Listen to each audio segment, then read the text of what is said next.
शिवाय।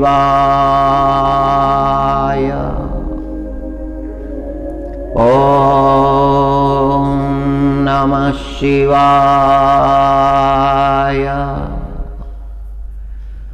ओम नमः शिवाय।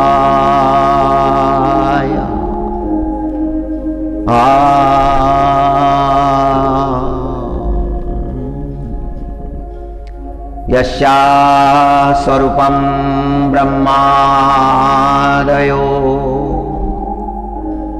न जानन्ति तस्मादुच्यते अज्ञेया। यस्यान्तो न लभ्यते तस्मादुच्यते अनंता। यस्या लक्ष्यं नोपलक्ष्यते तस्मादुच्यते अलक्ष्या। यस्या जननं नोपलभ्यते तस्मादुच्यते अजा। एकेव सर्वत्र वर्तते तस्मादुच्यते एका। एकैव विश्वरूपिणी तस्मादुच्यते नैका। अतएवोच्यते अज्ञेयानन्ता लक्ष्या जेका नेकेति।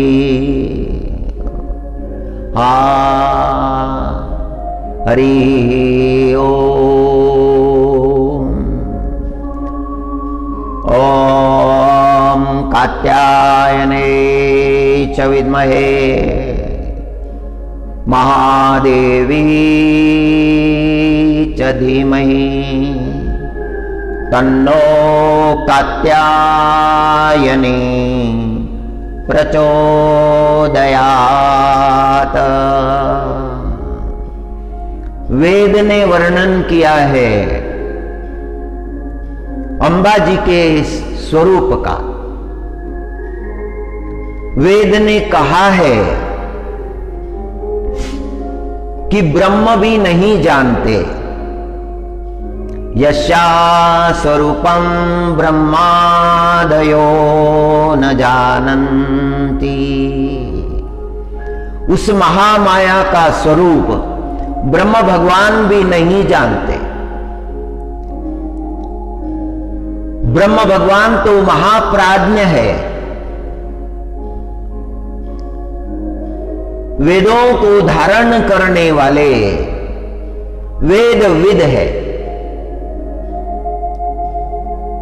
यस्या स्वरूपं ब्रह्मादयो न जानन्ति। ब्रह्मलोक में रहने वाले जो ब्रह्मर्षि है, जिन्हें अपनी साधना से, अपनी तपश्चर्या से ब्रह्मलोक मिला हुआ है, ब्रह्मर्षि के नाम से जो विख्यात है, वो भी नहीं जानते। अंबिका के तत्व का ज्ञान उन्हें भी नहीं है। मातेश्वरी का रहस्य वो नहीं जानते। यस्या स्वरूपं ब्रह्मादयो न जानन्ति तस्मादुच्यते अज्ञेया। तस्मादुच्यते अज्ञेया। जिसका ज्ञान किसी को भी प्राप्त नहीं हुआ है, इसीलिए अंबा जी को अज्ञेया कहते हैं। यस्यान्तो न लभ्यते तस्मादुच्यते अनंता। उसके आदि का भी ज्ञान नहीं है, अंबा जी के आदि ज्ञान का भी ज्ञान नहीं है और अंत का भी नहीं, इसीलिए उसे अज्ञेय या अनंता कहा जाता है। यस्यालक्ष्यं नोपलक्ष्यन्ते तस्मादुच्यते अलक्ष्या। और कोई ध्यान करे, ध्यान के द्वारा अंबा जी के स्वरूप को देखने का प्रयत्न करे, अपने अंतकरण में ध्यान के माध्यम से अपने अंतकरण में उसे देखने का प्रयत्न करे, तो भी उसके ध्यान में नहीं आती है अंबिका, अगम्य है, इसीलिए उसे अलक्ष्या कहा है। यस्यायजनं नोपलभ्यते तस्मादुच्यते अजा।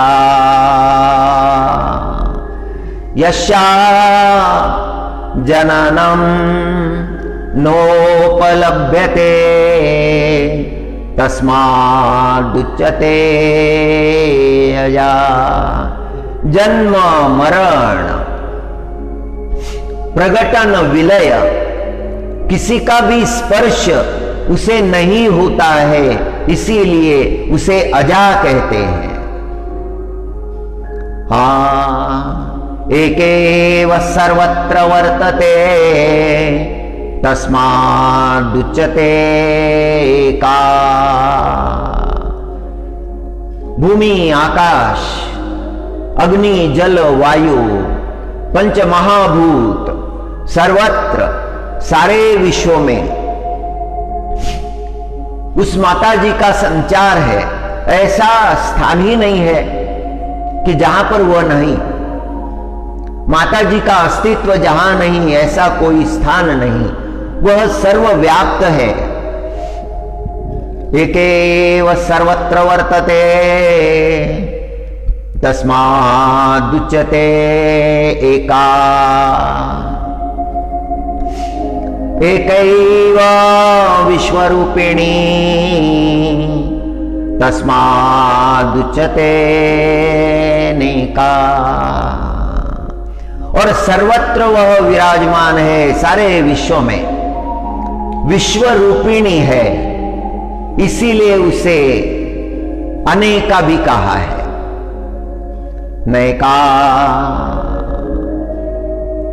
एकेव सर्वत्र वर्तते तस्मादुच्यते एका।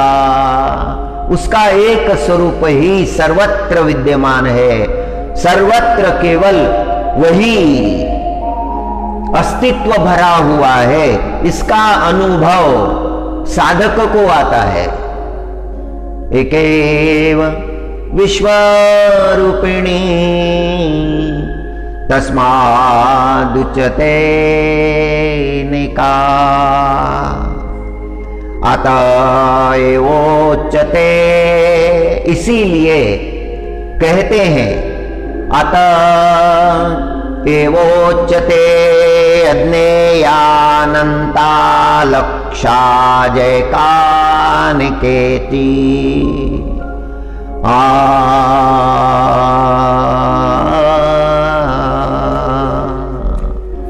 हरि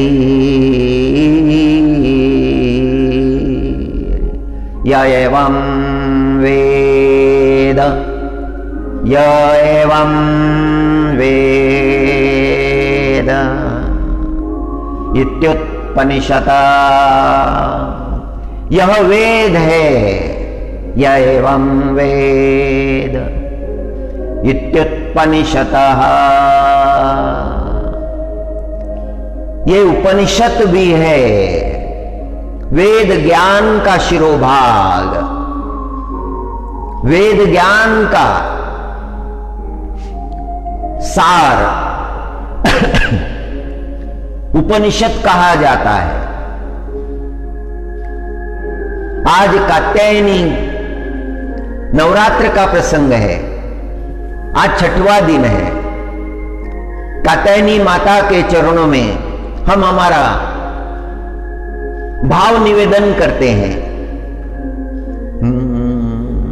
हम क्या स्तुति करें माता की, जहां वेद भी मौन हो जाते हैं।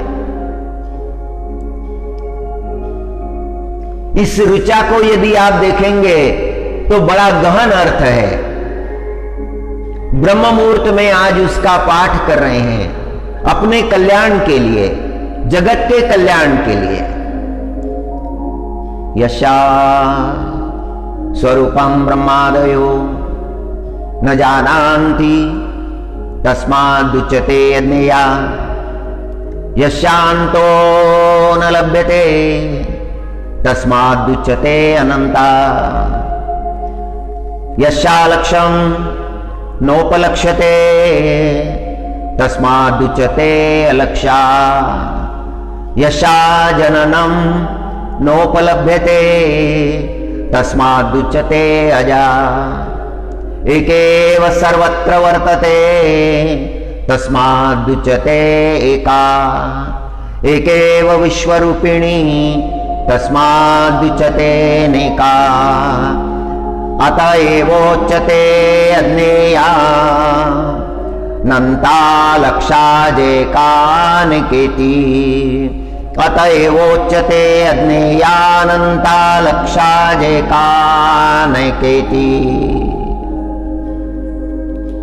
मंत्राणां मातृका देवी शब्दानां ज्ञानरूपिणी, ज्ञानानां चिन्मयतीता, शून्यानां शून्यसाक्षिणी, यशा परतरं नास्ति शैषा दुर्गा प्रकीर्तिता, तां दुर्गा दुर्गमां देवी दुराचार विघातिनीं नमामि भवभीतोऽहं संसारार्णवतारिणीम्। ओम हरि ओम हरि ओम। या एवं वेद इत्युत्पनिषतः हरि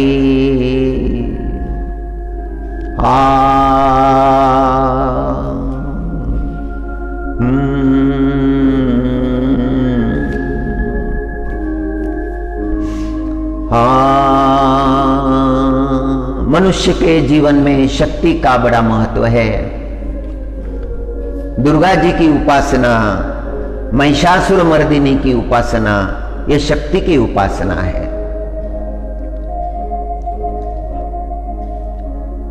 हमारा भारत बड़ा अद्भुत है, जहां पर उपासना के अनंत मार्ग है। जिसका जैसा भाव है, जिसका जैसा अंतकरण है, उसी के अनुकूल उसके भावों को परिपुष्ट करने के लिए वो भक्ति का मार्ग चुनता है। उत्तर भारत में यदि जाएं तो श्री राम प्रभु की उपासना है।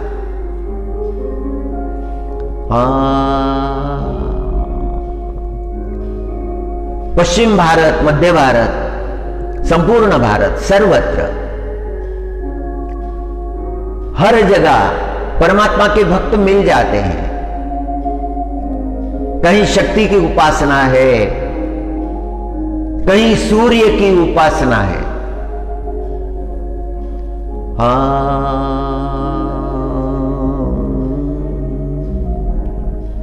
कहीं कृष्ण परमात्मा की उपासना है, और दक्षिण में जाओ तो फिर शिव भगवान की उपासना है। पूरब हो या पश्चिम, दक्षिण हो या उत्तर, सर्वत्र सभी प्रकार की साधनाएं हैं। शक्ति की साधना किए बिना मनुष्य को जीवन में भगवत कृपा प्राप्त नहीं हो सकती। शक्ति की उपासना करने से वैसे ही शिव मिल जाते हैं। शिव और शक्ति दोनों भिन्न भिन्न नहीं है, एक ही तत्व है। शिव और शक्ति का संयोग है। शिव और शक्ति अभिन्न तत्व है। शिव तो विश्व मंगल विधाता है, सारे जगत का मंगल करने के लिए अखंड रूप से ध्यानस्थ है। शिव भगवान की उपासना संसार में कब से प्रचलित है ये कहा नहीं जा सकता। जगत के विभिन्न भागों में शिवलिंग मिलते हैं।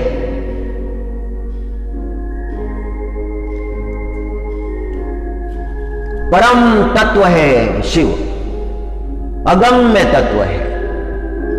कब से शिव उपासना आरंभ हुई ये संभ्रम है इतिहासकारों के लिए भी, और जो मनीषी है उनके लिए भी ये बड़ा संभ्रम है। अनादि काल से जगत के लोग शिव भगवान की उपासना करते आ रहे हैं। शिव और शक्ति अभिन्न तत्व है।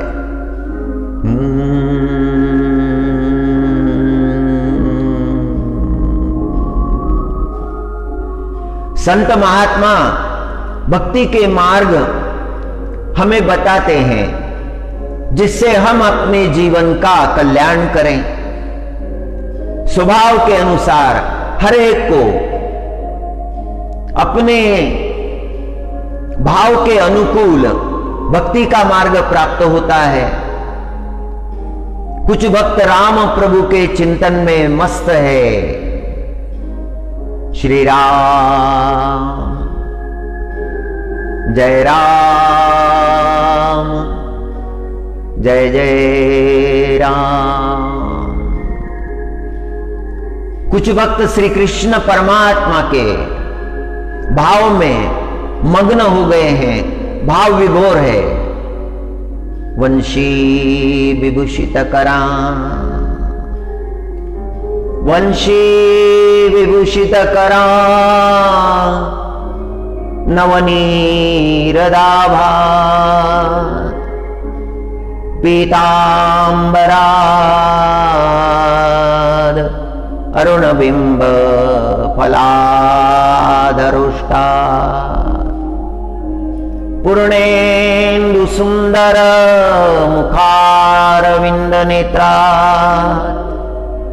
कृष्णात् परम किमपि तत्वमहं न जाने। श्री कृष्ण परमात्मा के स्वरूप में तल्लीन है।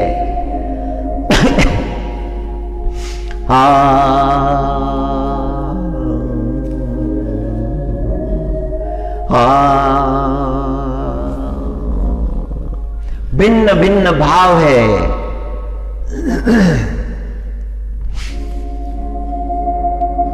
भिन्न भिन्न उपासना है। भिन्नता होने के बाद भी सब एक ही है।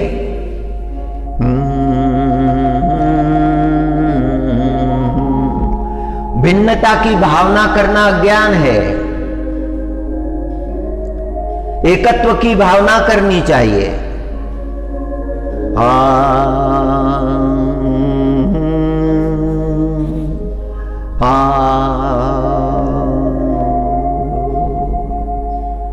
वंशी विभूषित करा नवनीरदाभा।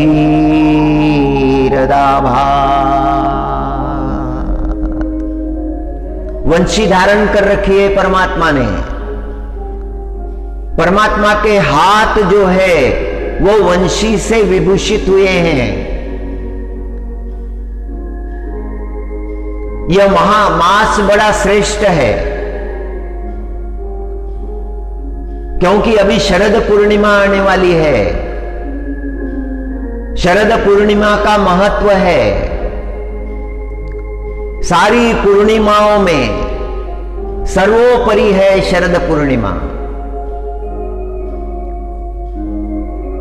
इस नवरात्र में अंबाजी राम प्रभु का दिव्य चरित्र सुनती है। शारदीय नवरात्र में राम प्रभु का चरित्र, कृष्ण प्रभु का चरित्र अंबाजी सुनती है और शिव भगवान सुनाते हैं।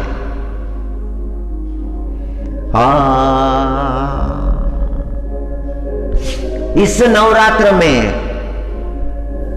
शारदीय नवरात्र में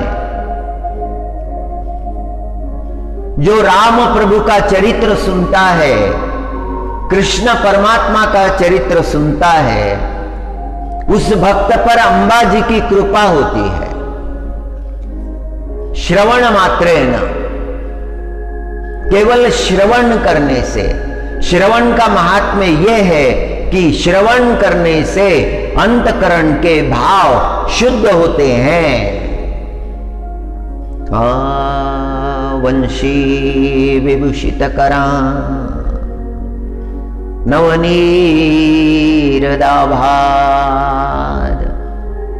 जल से भरा हुआ मेघ, कालो मेघ, काले रंग का मेघ, नूतन वर्षा करने वाला मेघ।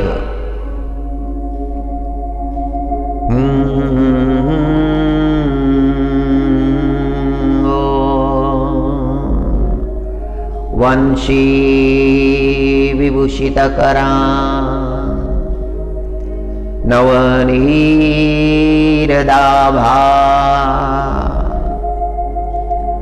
पीतांबराद अरुणबिंब फलाधरुष्टात्। प्रभु के स्वरूप का वर्णन है। रूप पाहतालोचनी सुख जाले ओ साजनी। जो आनंद हुआ है परमात्मा का स्वरूप देखकर जो आनंद हुआ है, दृष्टि को जो आनंद हुआ है, वो दृष्टि बता नहीं सकती, क्योंकि दृष्टि के पास वाणी नहीं है। जिसने देखा है वो बता नहीं सकता, और जिसने देखा ही नहीं वह बता रहा है। द भावास आर ट्रांसलेटेड। वाणी बता रही है, किंतु वाणी ने कहां देखा है? देखा तो आंखों ने है। जीभ बता रही है, जीभ ने देखा नहीं।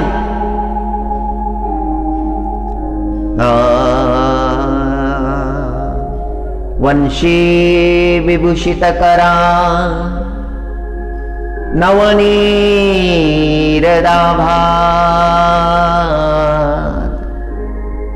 पीतांबरादरुणबिंब फलाधरुष्टा। मधुसूदन सरस्वती जी महाराज का श्लोक है। बहुत बड़े ज्ञानी, वेदांती, सारे वेदों का ज्ञान जिनकी वाणी में प्रतिबिंबित होता था। केवल ज्ञानी नहीं थे, केवल महाप्राज्ञ नहीं थे, संत थे। कृष्ण परमात्मा के स्मरण में भाव विभोर हो जाते थे। जैसे ज्ञानेश्वर महाराज के अंतकरण में भाव उठे जब उन्होंने विट्ठल नाथ प्रभु को देखा, सारे जगत के नाथ पंढरीनाथ, जब उनको देखा तो ज्ञानेश्वर महाराज के अंतकरण में भाव सुगंधित हुए और उन्होंने कहा, रूप पाहता लोचनी, आंखों से रूप देखा है परमात्मा का, विट्ठलनाथ भगवान का स्वरूप दिखा और ज्ञानेश्वर महाराज गाने लगे, रूप पाहता लोचनी सुख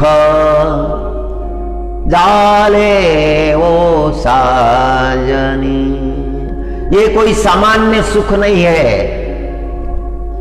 इस सुख का अनुभव ज्ञानेश्वर महाराज की अवस्था को पहुंचा हुआ महाज्ञानी ही कर सकता है। यह लौकिक सुख की बात नहीं हो रही है। सुख शब्द में जो भाव परिव्याप्त है वो बड़ा ऊंचा भाव है, बड़ा श्रेष्ठ भाव है। उस भाव को ब्रह्मवेत्ता ही जान सकते हैं।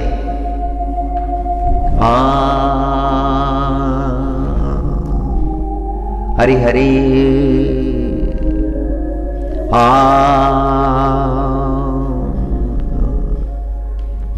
यस्या स्वरूपं ब्रह्मादयो न जानन्ति तस्मादुच्यते अज्ञेया।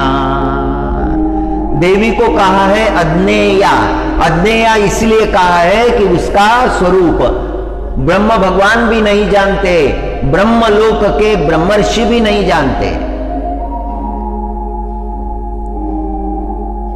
वो भी समझ नहीं पाते।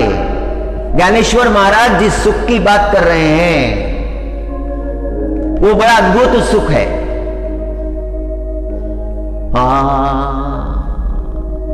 वेदों में जो कहा है, यशा स्वरूपम ब्रह्मादयो न जानन्ति तस्मादुच्यते अज्ञेया। अज्ञेया क्यों कहा है? क्योंकि ब्रह्मादि भी नहीं जानते हैं। ज्ञानेश्वर महाराज कहते हैं कि उन्होंने जब परमात्मा को देखा तो उन्हें बड़ा आनंद हुआ।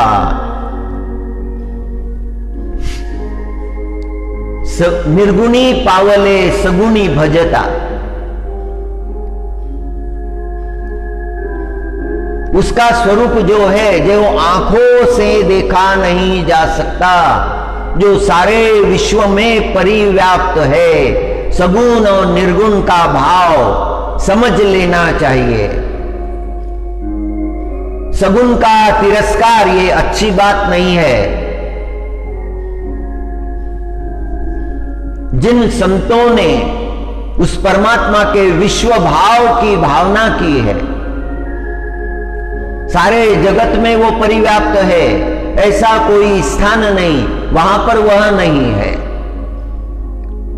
यस्या स्वरूपम ब्रह्मादयो न जानन्ति तस्मादुच्यते अज्ञेया।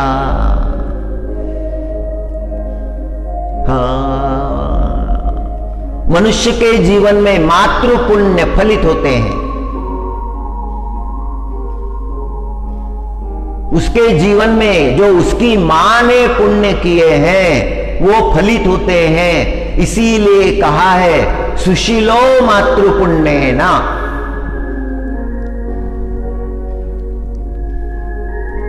माता के यदि पुण्य है तो पुत्र जो है वो सुशील होता है।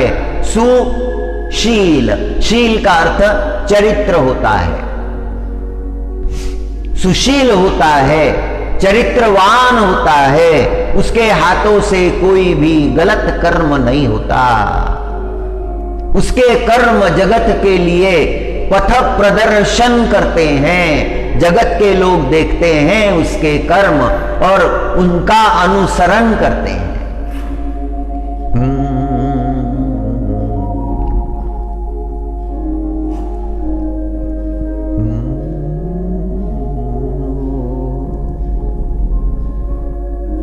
हे मां, तुम जैसे बुलवाती हो वैसे मैं बोलता हूं।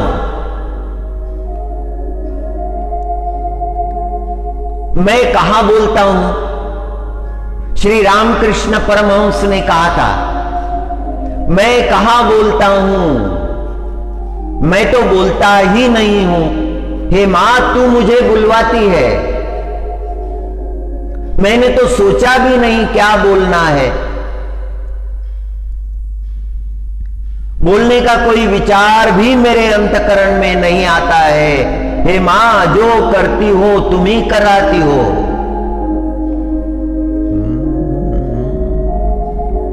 जैसे तुम चलाती हो वैसे मैं चलता हूं। संचालन तुम करती हो मां। ये बहुत बड़े समर्पण का भाव है। श्री रामकृष्ण परमहंस ने बड़ी ऊंची अवस्था प्राप्त की है, समर्पण की अवस्था। केवल मां ही है अंतकरण में। ये भक्ति का बहुत बड़ा जगत के सामने प्रत्यक्ष प्रमाण है। यस्या स्वरूपं ब्रह्मादयो न जानन्ति तस्मादुच्यते अजा। रूप पाहता लोचनी सुख जाले हो साजन।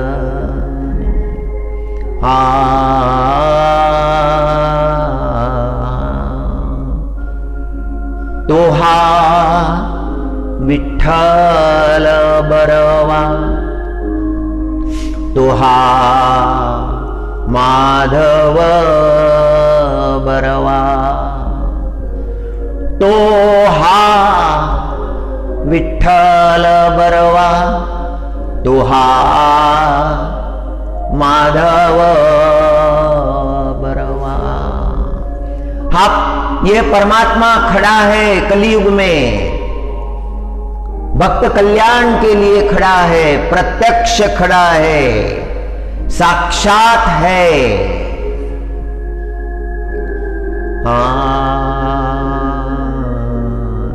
सतयुग में जो खड़ा हुआ था, त्रेता युग में जो प्रकट हुआ था, द्वापर में जिसने कुरुक्षेत्र पर सुदर्शन धारण किया था, गोवर्धन धारण किया था, वही परमात्मा। तो हा, there is no difference between that Lord Shri Rama, Lord Shri Krishna and Lord Shri Vitthala. He is the same.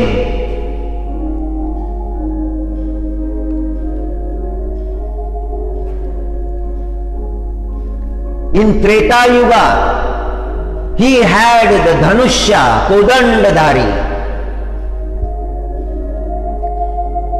And in Dwapara, in 28th Dwapara,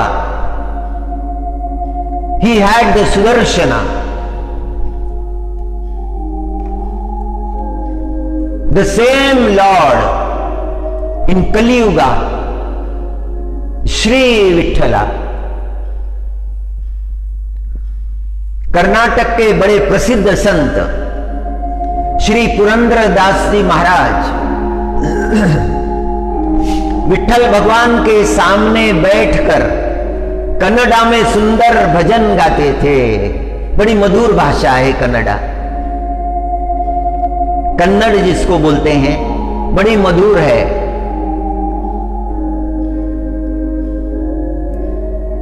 संतों के संस्कार हुए हैं उस भाषा पर, जैसे मराठी पर संतों ने संस्कार किए हैं, वाणी को पवित्र कर दिया है।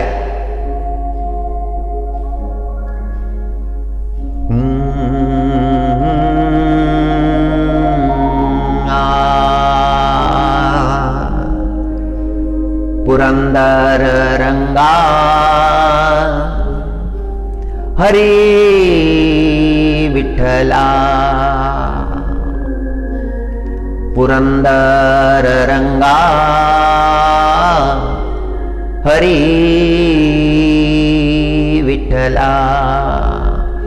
पंढरपुर में श्री विठलनाथ भगवान के मंदिर में सामने बैठकर पुरंदर दास जी महाराज भजन करते थे, श्री विठल भगवान का गुणगान करते थे। पुरंदर रंगा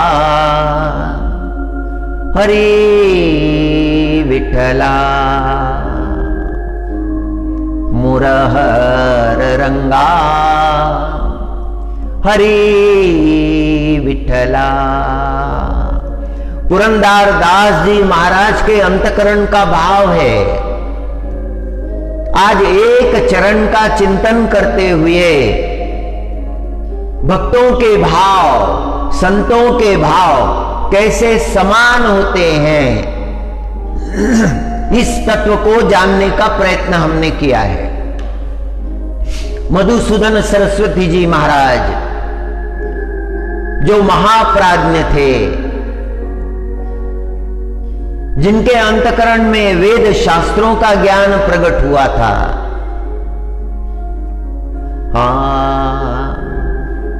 सुगंधी राहिले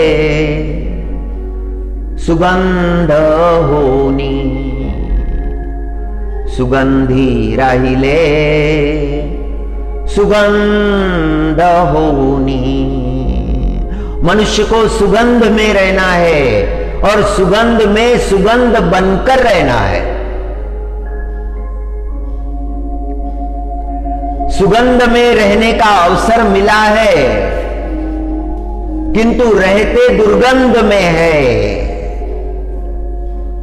बड़ी भयंकर अवस्था है, विकृति है। अवसर तो मिला है सुगंध में रहने का, किंतु सुगंध में भी दुर्गंध बनकर रहते हैं। सब कुछ अपने अंतकरण की भावनाओं पर निर्भर रहता है। युग कौन सा भी हो, सत्य युग हो, त्रेता युग हो, द्वापर हो, कली युग हो,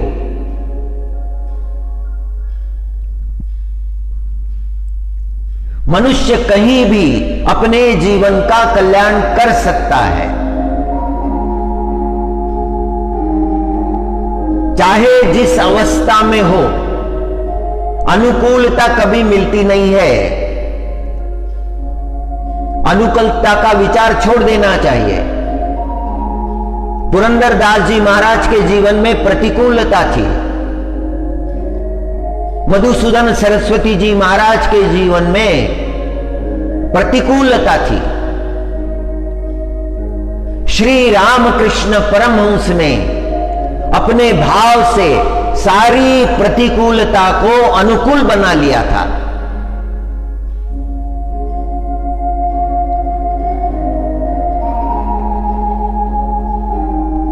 विभिन्न मतों के लोग उनके पास आते थे और हरेक को उसके भाव के अनुसार वो उपदेश करते थे। जे तो मत ते तो पथ, जितने मत है उतने पंथ है।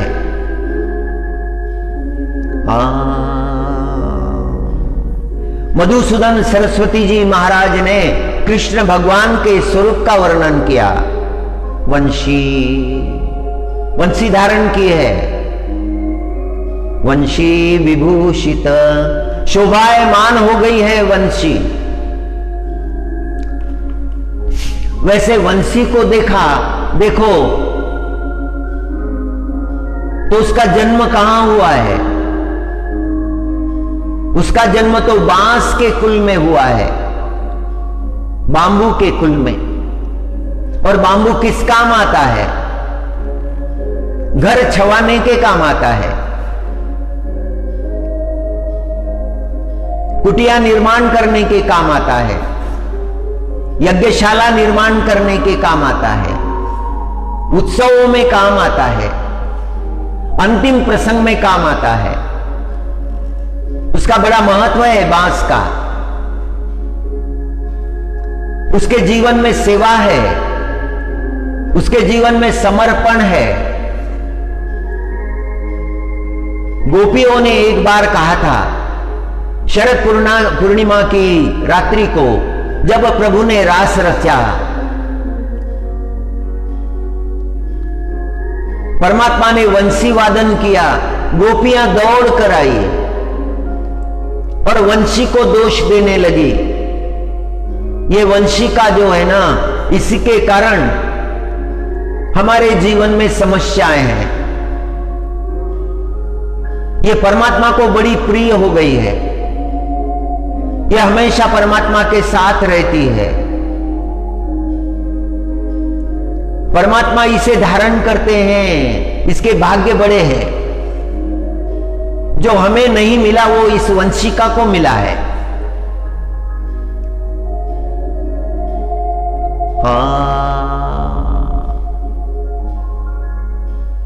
वंशी को धारण करने से परमात्मा के हाथ जो है वो विभूषित हो गए हैं। क्या है मनुष्य जीवन का भूषण? मनुष्य के जीवन का भूषण है ज्ञान, मनुष्य के जीवन का भूषण है वैराग्य, मनुष्य के जीवन का भूषण है भक्ति, मनुष्य के जीवन का भूषण है परमार्थ, मनुष्य के जीवन का भूषण है परोपकार। अनेक बातें हैं। मधुसूदन सरस्वती जी महाराज उस वंशी की स्तुति कर रहे हैं। उसे बड़ा उच्च स्थान मिल गया है, उसकी तपश्चर्या कम नहीं है। वंशी को बनाते समय बनाने वाले ने काटा गया, छीला गया।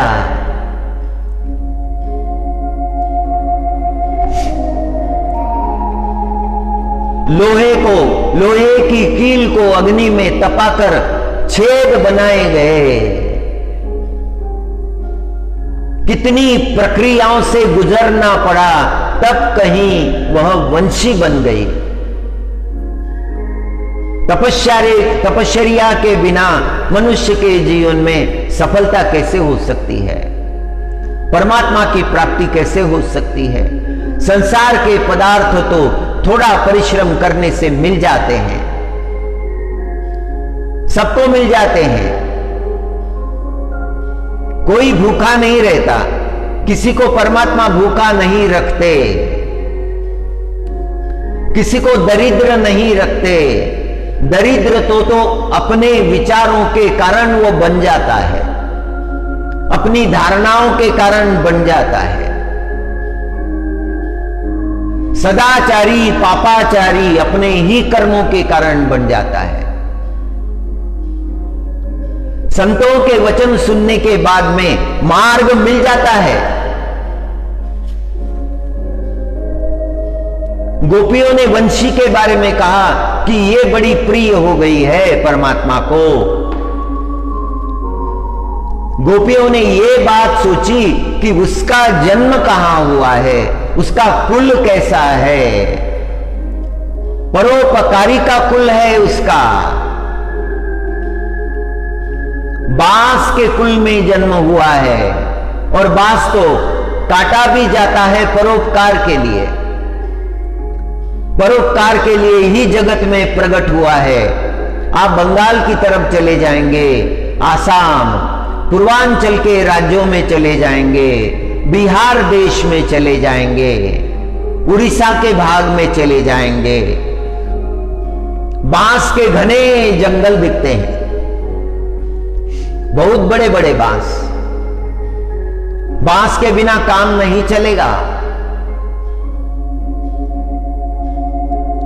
आसाम बंगाल में तो बांस ही का प्रयोग होता है, सजावट के लिए भी बांस।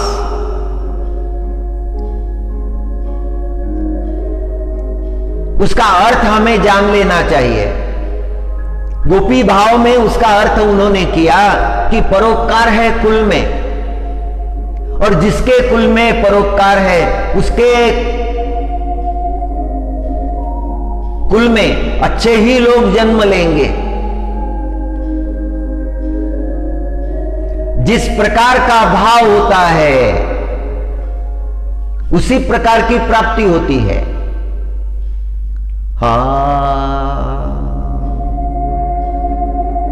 वंशी विभूषित करा नवनीरदाभात पीतांबराद अरुणबिंब फलाधरोष्टात्।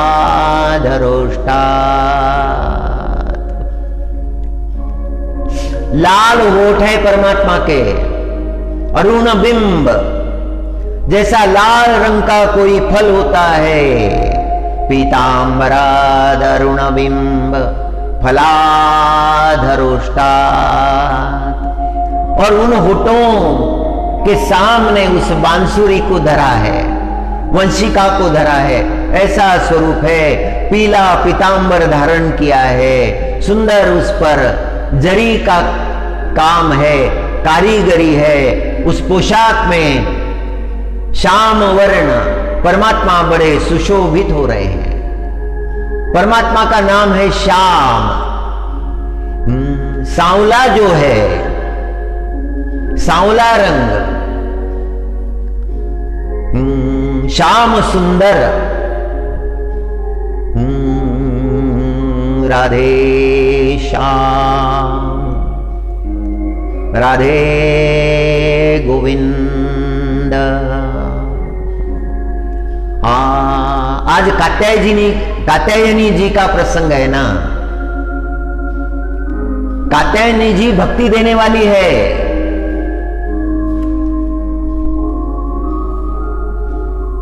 कात्यायनी जी का बड़ा महत्व है मनुष्य के जीवन में। सारे दुखों को दूर करने वाली, मनोवांछित फल देने वाली, अक्षय निधि को देने वाली। कात्यायनी जी के एक हाथ में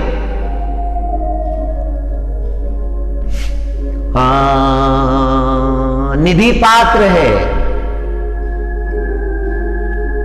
उस निधि पात्र में सब है, जगत के सारे ऐश्वर्य है, सुख शांति, ज्ञान भक्ति वैराग्य, परमार्थ परोपकार, सब कुछ माता के उस पात्र में है। अनन्य भाव से जो भक्त कात्यायनी जी की भक्ति करता है, अंबिका जी भक्ति करता है, कात्यायनी जी उस भक्त को मनोवांछित दे देती है। ओम कात्यायने च विद्महे महादेवे च धीमहि तन्नो कात्यायनी प्रचोदयात्।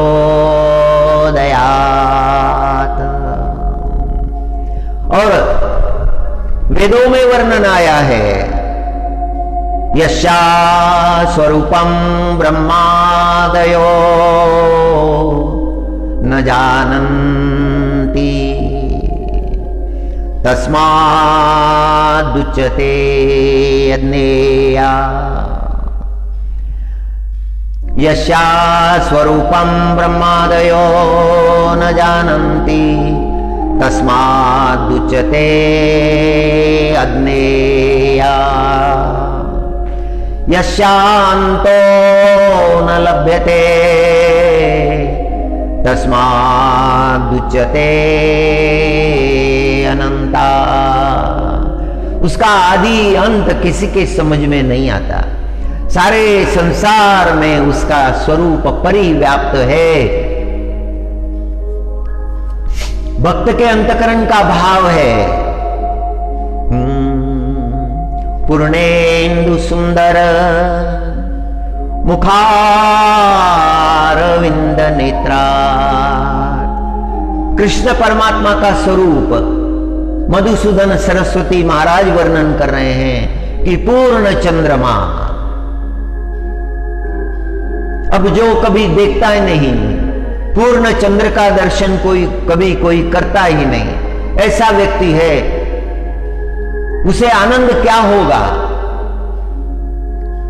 पूर्णिमा होने से भी उसे कोई लाभ नहीं।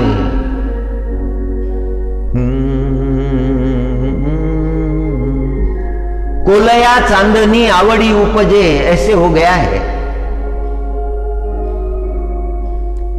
उसे कहां उस पूर्णिमा के बारे में, वो देखता ही नहीं है चंद्रमा को, यह अनुभव उसे नहीं आ सकता है। पूर्ण चंद्रमा, पूर्णिमा का पूर्ण चंद्रमा, पूर्णेन्दु सुंदर मुखारविंद नेत्रा। परमात्मा के नेत्र देख लिए, परमात्मा का मुखमंडल देख लिया। कृष्ण चंद्र कहा है परमात्मा को, वृंदावन चंद्र कहा है। उड़िया भाषा में एक भजन सुना था, बड़ा सुंदर था। एक भागवताचार्य मिले थे और उन्होंने उड़िया भागवत श्री जगन्नाथ दास इनके वाणी में जो है वह सुनाया था। वह सुनते सुनते याद आया कि जो संतों ने, ऋषि मुनियों ने गाया है वही वैसे का वैसा ही उड़िया भाषा में उन्होंने रूपांतरित कर दिया। करारविंदेन पदारविंदे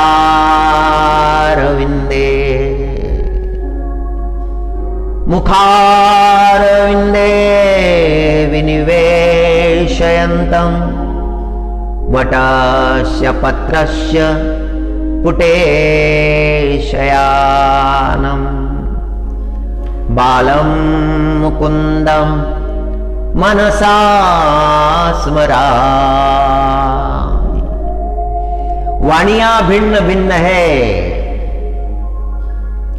कुछ हिंदी में है, कुछ मराठी में है, कुछ गुजराती में है, कुछ पंजाबी भाषा में है, गुरुमुखी में है, कुछ कन्नड़ा में है, उड़िया में है, तमिल में है, मलयालम में है, लेकिन भाव जो है वह वही है। भाषाओं की भिन्नता है, भाव की भिन्नता नहीं है। ये संतों की कृपा है।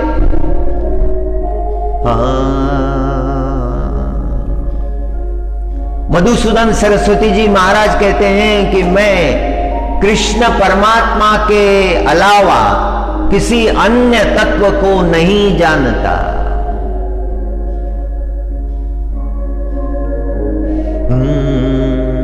एक तत्व को जानने से सब प्राप्त होता है।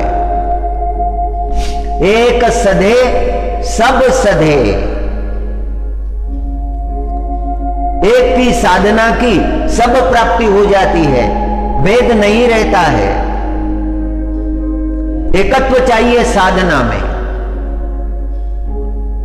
भिन्नता रहती ही नहीं। बहुत ऊंचा विचार है, वेदों का विचार है।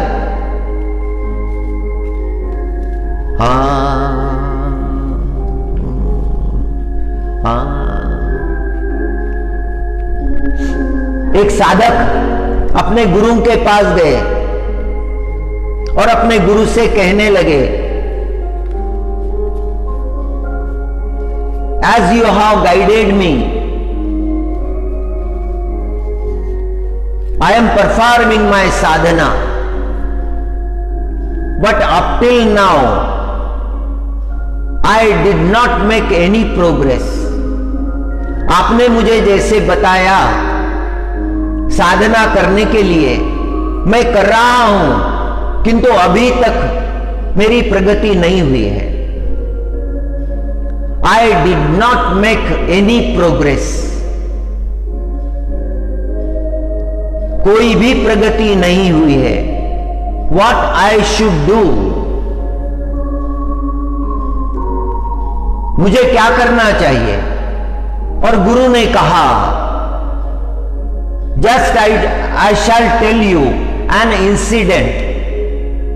मैं तुम्हें एक प्रसंग सुनाता हूं, ध्यान से सुनो.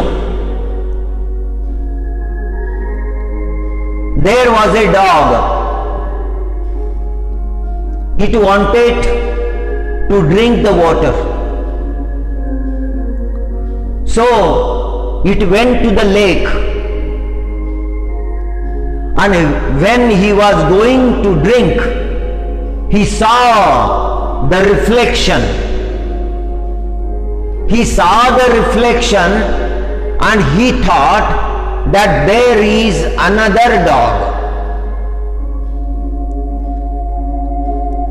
That dog also want to drink at the same place where I am going to drink.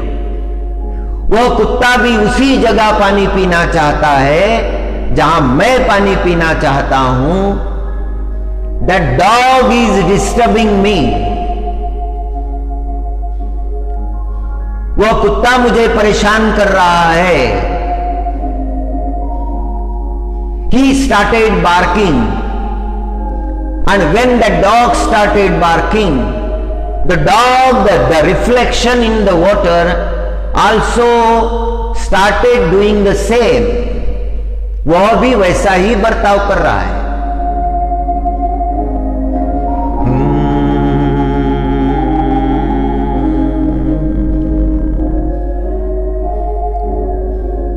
जब तक सत्य ज्ञान नहीं होगा तब तक साधना सफल कैसे होगी? You have to learn the reality. You have to know thyself. अपने आप को तुम्हें जानना होगा. बाहर के प्रतिबिंब तुम्हें विचलित नहीं कर पाएंगे. Up till now you have not become sadhak. That is why you have the problem. तुम्हारे सामने जो समस्या है, बाहर का अलग है, भीतर का अलग है. दो नाव में यात्रा कैसे हो सकती है? पहले एकाकार हो जाओ, फिर तुम्हें मुझे पूछने के लिए आना ही नहीं पड़ेगा. There will be no need to come and ask. You yourselves will know. अपने आप तुम जान जाओगे. उपनिषदों का तत्व ज्ञान यही है.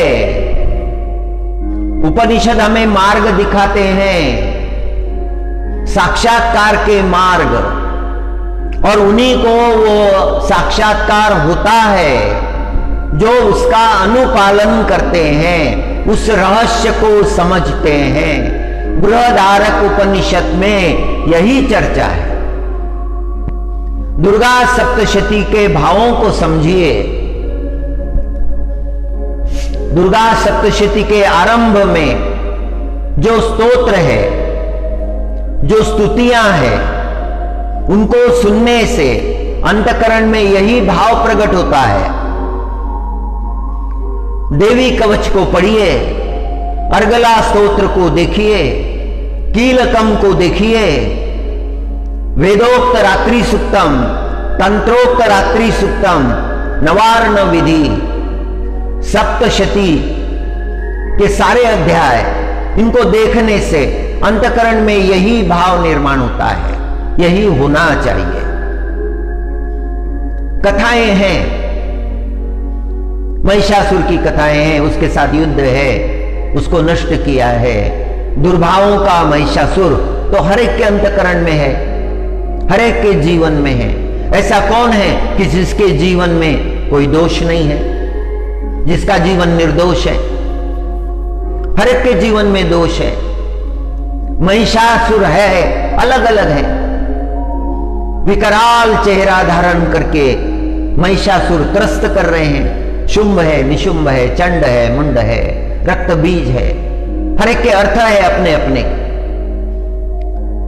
कथाओं में आप सुनते हैं, कथाओं में हम जानते हैं। गुरुजी ने साधक को बता दिया, भ्रम मिटे तो सत्य का दर्शन होता है। अंतकरण में यदि भ्रम भर लिए जाए, भ्रमों में जी रहा है, भ्रम बढ़ गए हैं जीवन में, फिर दर्शन कैसे होगा?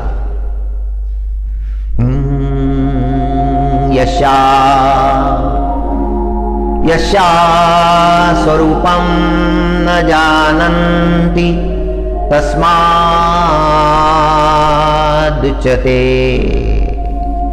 अजा। यशा स्वरूपम ब्रह्मादयो न जानन्ति तस्मादुच्यते अज्ञेया। यस्यान्तो न लभ्यते तस्मादुच्यते अनंता। यस्या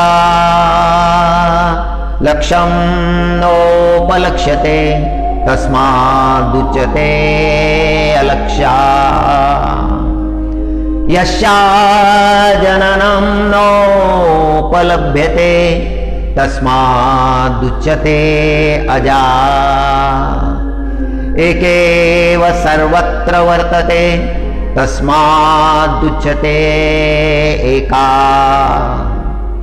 एकैव विश्वरूपिणी तस्मादुच्यते नेका।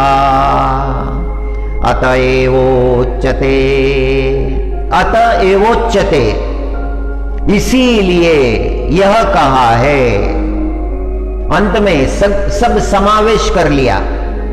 पहले तो अज्ञेया के बारे में बताया, उसके बाद में अनंता के बारे में बताया, तीसरे स्थान पर अलक्षा के बारे में बताया, चौथे स्थान पर एका के बारे में बताया, पांचवें स्थान पर अनेका के बारे में बताया और अंत में बताया है अज्ञेया अनंता लक्षा जैकानकेति। एक ही ऋचा में, उसी ऋचा के अंतिम चरण में अज्ञेया अनंता अलक्षा एका अनेका, इन सब का अर्थ भर दिया है।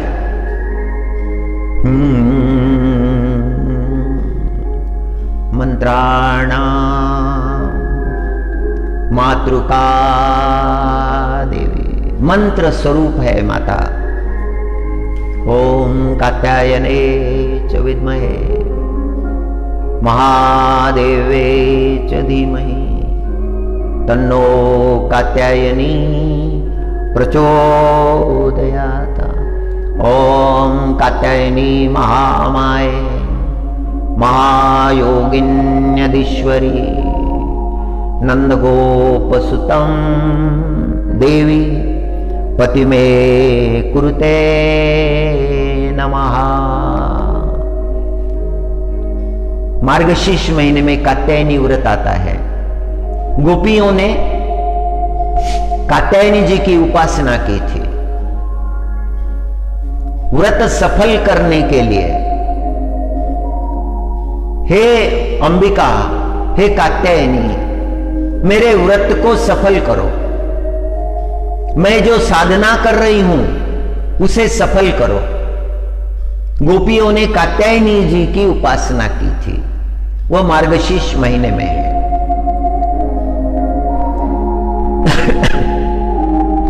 बड़ी श्रेष्ठ उपासना है। इस वर्ष की कात्यायनी तीर्थ के किनारे होती है, गंगा जी के तट पर, पुष्कर जी के तट पर, ब्रह्म सरोवर,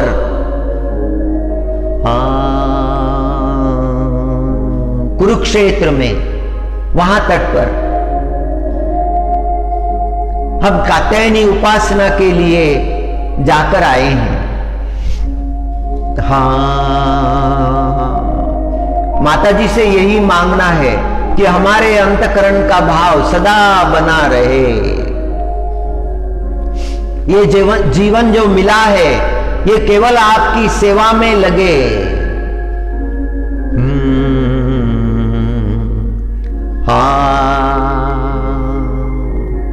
मंत्राणां मातृका देवी, शब्दानां ज्ञानरूपिणी, ज्ञानानां चिन्मयतीता,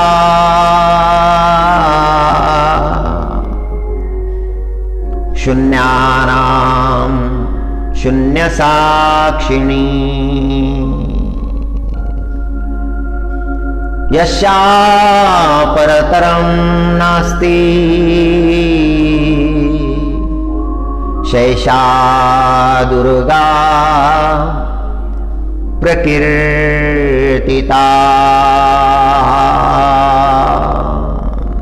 हे मां, तुमसे श्रेष्ठ कुछ नहीं है। हे मां, तुम चिन्मयातीता हो।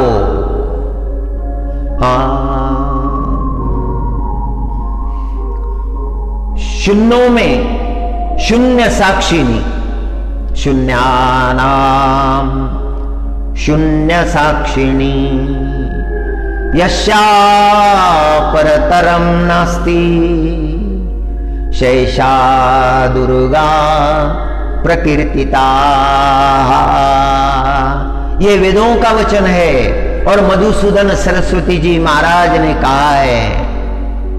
पूर्णेन्दु सुंदर मुखारविंद नेत्रा, कृष्णात् परम किमपि तत्वमहं न जाने, कृष्णात् परम किमपि तत्वमहं न जाने।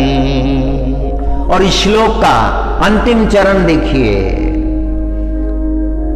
यस्या परतरम नास्ति, इससे अलग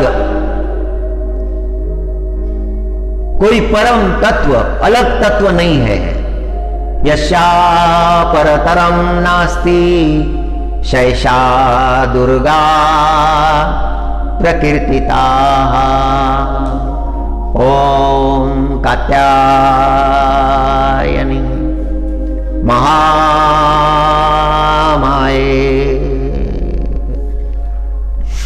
ओम कात्यायनी महामाये, महायोगिन्यधीश्वरी, नंदगोपसुतं देवी, पति में कुरुते नमः।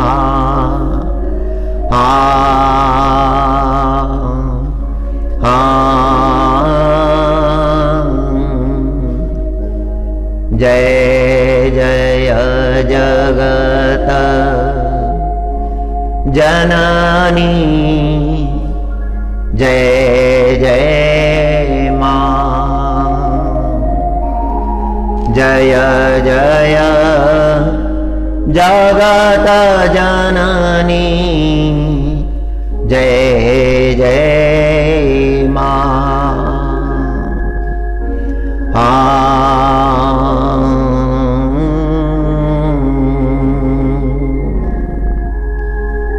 हरि। मनुष्य के जीवन को पवित्र करने के लिए भगवान नाम पर्याप्त है। अनन्य भाव से परमात्मा की शरणागति मनुष्य को स्वीकारनी चाहिए। हाँ, हरि अपने अंतकरण को देखे तो सही, क्या कर्म किए हैं, कैसे कर्म किए हैं, क्यों किए हैं, थोड़ा विचार तो करें।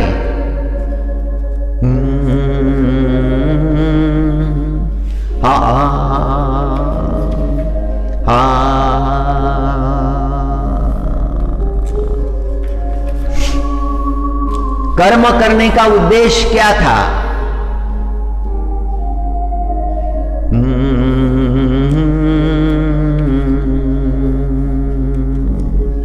हरि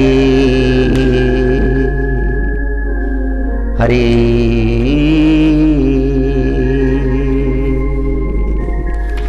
हरि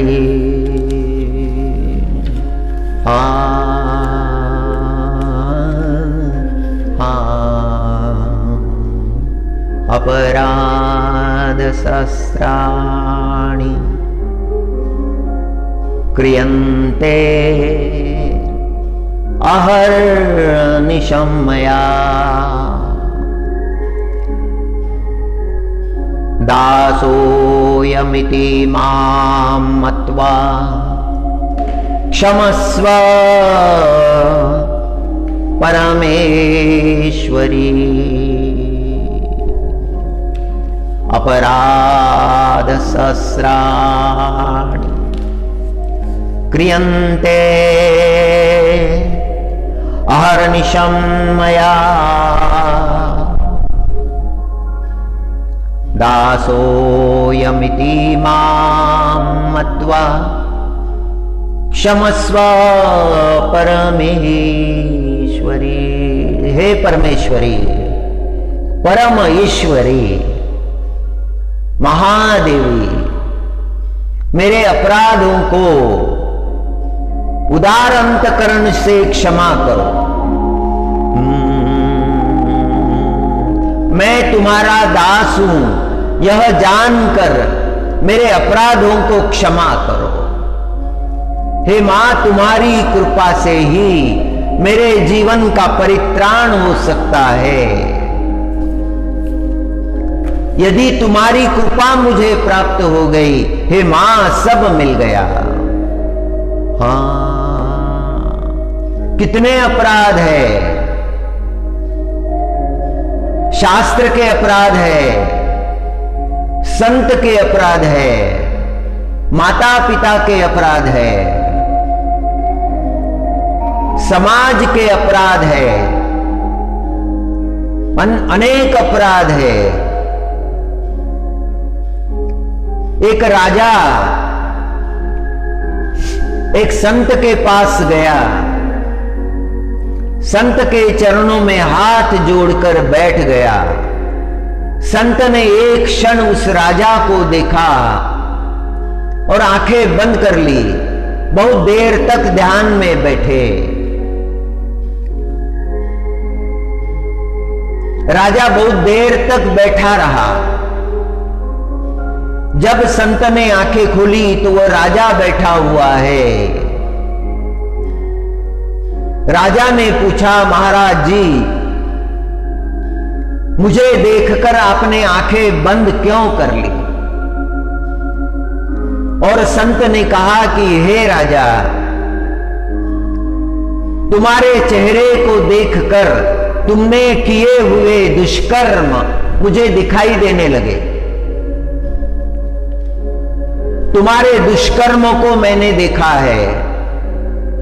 तुमने संतों के अपराध किए हैं, सज्जनों के अपराध किए हैं, धर्म के अपराध किए हैं, माता पिता के अपराध किए हैं, स्त्री जाति के अपराध किए हैं। सारे अपराध, सारी विकृतियां मैं तुम्हारे चेहरे पर एक क्षण में मैंने देख लिया। तुम्हारा चेहरा शुभ नहीं है, अमंगल है, विकृत हो गया है तुम्हारा जीवन। तुम्हारी जीवन की सारी विकृतियां मैंने देख ली है, इसीलिए मैंने आंखें बंद कर दी। जिसके जीवन में इतनी विकृतियां हो और फिर भी उन विकृतियों के लिए उसे पश्चाताप ना होता हो, उसका तो मनुष्य जन्म लेना व्यर्थ हो गया। जरा भीतर देखो, क्या हो तुम?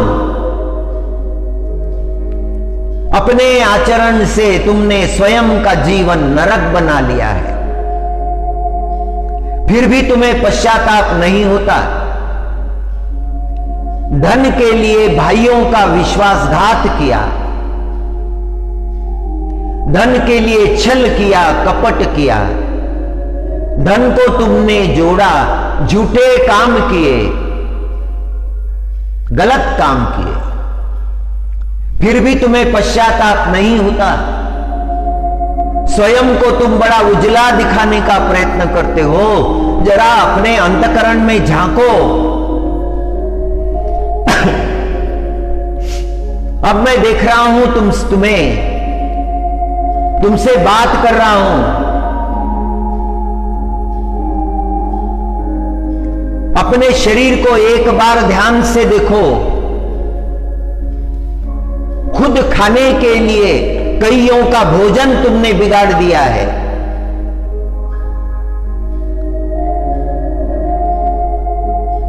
जो भोजन तुम पा रहे हो वो किसी का छीना हुआ है।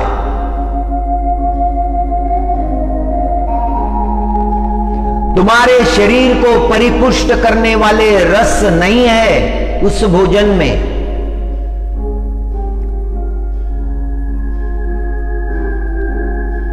उस भोजन में तो रक्त है अपने ही भाइयों का, जिनका विश्वासघात तुमने किया। अधर्म का आचरण तुमने किया है। जरा अपने शरीर को देखो। एक वैज्ञानिक ने कहा है, the scientist made the research and that research is shocking, धक्कादायक है।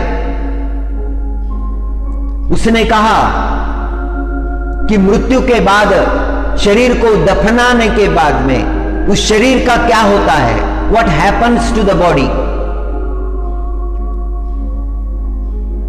मिट्टी देने के बाद, मिट्टी में गाड़ने के बाद दो प्रक्रियाएं हैं, एक दफन की है, दूसरी दहन की है। दोनों ही प्रक्रिया अपनी अपनी इच्छा से लोग करते हैं और वो करना ही पड़ता है। शरीर को दफनाते हैं या दहन देते हैं। तो उस वैज्ञानिक ने दफन किए हुए शरीर पर रिसर्च किया। He made the research and he found that after 24 hours शरीर की विकृतियां बढ़ने लगती है। शरीर के भीतर शरीर तो मर गया है, किंतु उस मरे हुए शरीर में हजारों जीवाणु है।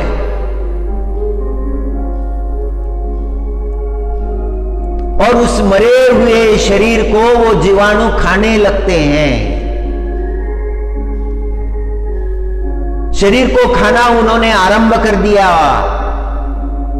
24 घंटे में यह प्रक्रिया शुरू हो गई है। 1 महीने तक अनंत गुना उन जीवों की संख्या बढ़ती है, उन कीड़ों की। और करते करते 20 दिन बीत जाते हैं। पूरा विकृत हो चुका है। अभी भीतर ही भीतर दुर्गंध है।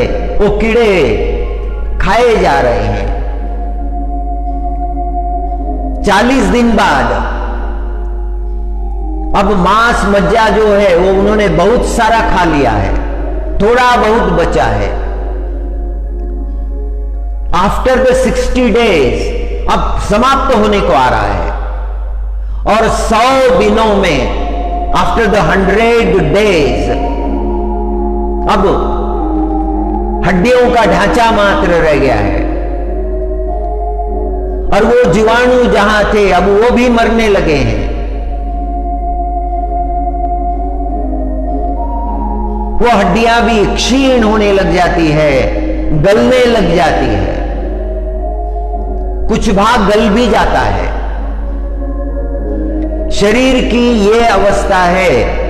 यदि मनुष्य एकाग्र चित्त से ध्यान से सोचे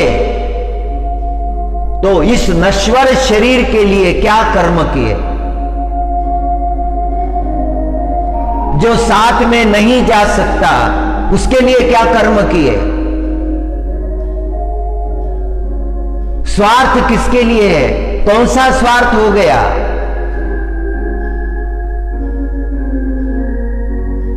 मैंने बेटों के लिए किया है, मैंने परिवार के लिए किया है, यह दलील दी थी। वाल्मीकि ने यह दलील दी थी नारद भगवान को। नारद भगवान ने उसे दृष्टि दी, सत्य का साक्षात्कार हो गया, वो सारी बातें जान गए, वाल्मीकि हो गए।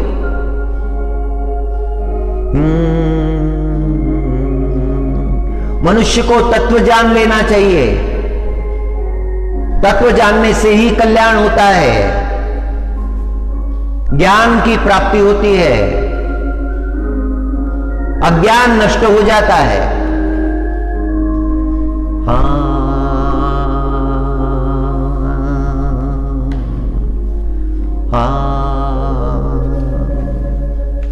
हरे हरे ओम। दुर्गा दुर्गा दुर्गति शमनी, दुर्गा पद्विनिवारिणी, दुर्गम छेदिनी, दुर्ग साधिनी, दुर्गनाशिनी, दुर्गतोद्धारिणी, दुर्गनिहन्त्री, दुर्गमापहा, दुर्गम ज्ञानदा, दुर्गदैत्य लोकदवानला, दुर्गमा दुर्गमालोका, दुर्गमाश्रिता।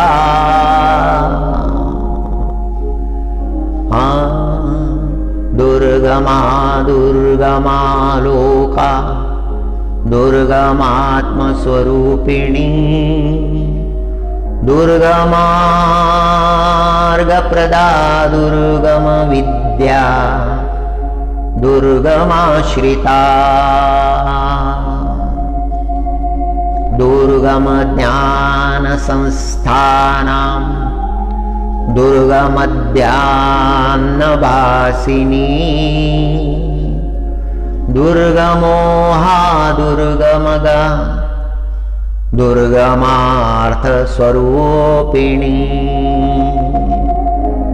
दुर्गमासुरसंहर्त्री, दुर्गमायुधधारिणी, दुर्गमांगी, दुर्गमता, दुर्गम्या, दुर्गमेश्वरी, दुर्गभीमा, दुर्गभामा, दुर्गभा, दुर्गतारिणी, नामावलीमिमां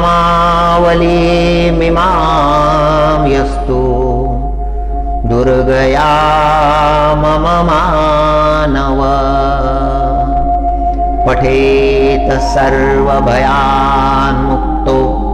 भविष्यति न संशयः, पठेत सर्वभयान्मुक्तो भविष्यति न संशयः। विषयः कात्यायनी महामाये महायोगिन्यधीश्वरी। ॐ कात्यायनी महामाये महायोगिन्यधीश्वरी। नन्दगोपसुतं देवी पतिमे कुरुते नमः।